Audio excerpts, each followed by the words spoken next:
ଧନ ମୋର ବାଇକ୍ରେ ଯାଉଛୁ ହଠାତ୍ ଦେଖା ହେଇଗଲା। ତମେ ହଉଛ ତା ଭାଇ ଦେଖା ହେଇଗଲା କି? ନାଇଁ ଗୁପଚୁପ ବାଲା ଦେଖା ହେଇଗଲା।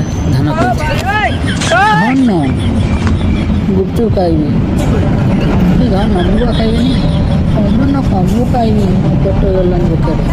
ହଉ ଚାଲ ଟଙ୍କା 500 ଅଛି ଖାଇ ଖାଇ ଟଙ୍କା 100 ଟଙ୍କା ଖାଇବ ଆଉ। ଗୁପଚୁପ ବାଲା ପାଖକୁ ଗଲୁ। ଭାଇ ଗୁପଚୁପ ଦିଅ। ଭାଇ ଗୁପଚୁପ ଦେଲେ। ଖାଉ ଖାଉ ଖାଉ ଖାଉ ଖାଇଦେଲା 1000 ଟଙ୍କା।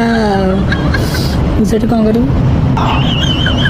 ମରିରେ 1000 ଟଙ୍କା ଖାଇସାରିଲାଣି। ମୋ ଟଙ୍କା 500 ଅଛି। ମୁଁ କ'ଣ କରିବି? ଧନ ଟଙ୍କା 500 ଅଛି ମୋ ପାଖରେ କାହିଁ ପଇସା? ତମ ସାଙ୍ଗରେ ଆଜି ତମେ ଦେବ ନା ପଇସା? ମୁଁ କୋଉଠୁ ପଇସା ଆଣିବି? କ'ଣ କଲି ଚଣ୍ଡାଳ? ହେ ବୋଉ କାହିଁକି ତାକୁ ନେଇକି ଯାଉଥିଲି? ହେ ଭଗବାନ